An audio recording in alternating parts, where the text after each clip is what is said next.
Iran's entire economic system collapses in a year. And I think that is exactly what's going to happen. So I am not concerned about Iran in an industrial power projection sense. I'm far more concerned about what the implications of what happens when a country of 80 million people can't import sufficient food and fertilizer to feed themselves. So, like with China, I am far more concerned with Iranian weakness than strength. Turkey's very different. Turkey is self-sufficient for most of the things you need for modern life. The one thing it doesn't have is energy, but it borders countries that have it. And it's got a partner in Azerbaijan, which is not too far away.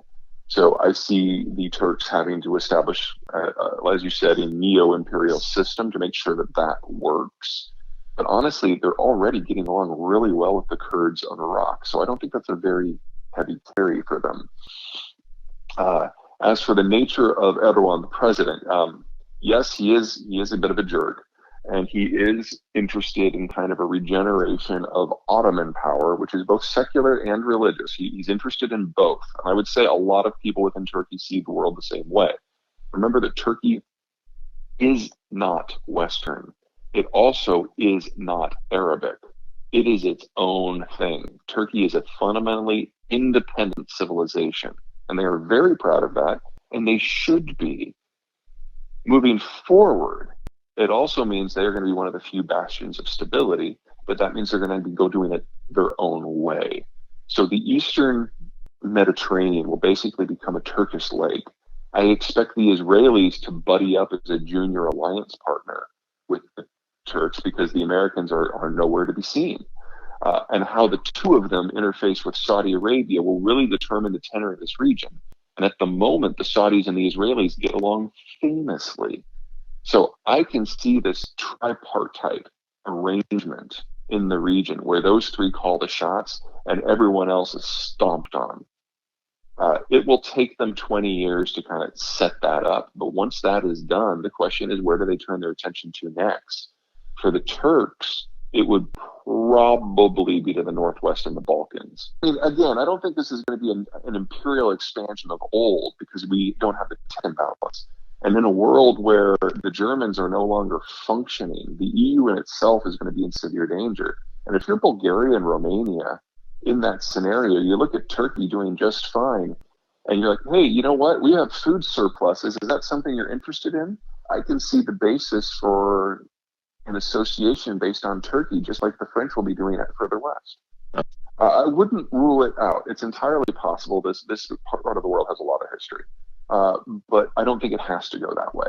In fact, if the Israelis and the Saudis and the Turks can prove to have a mutually beneficial relationship, I can totally see Sofia and Bucharest asking to join that association. Yeah, no, I think you're right. The question is whether or not a war would actually potentially achieve something for them.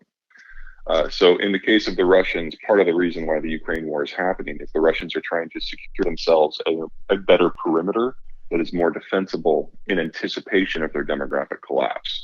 And the points that they need to plug to prevent invasion are, unfortunately for the Ukrainians, on the other side of Ukraine, ergo the war. I can see lots of places where that sort of logic, whether it's for economic, strategic reasons, holds true. And I think we will see dozens of brushfire wars as people feel forced to take matters into their own hands. Not all of the world is going to look like that. So I'm very concerned about the African continent writ large.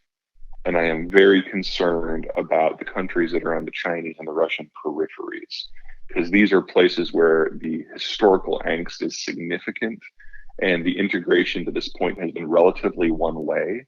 And whether it's out of operation or desperation or opportunity, I do see a lot of people reaching for the gun.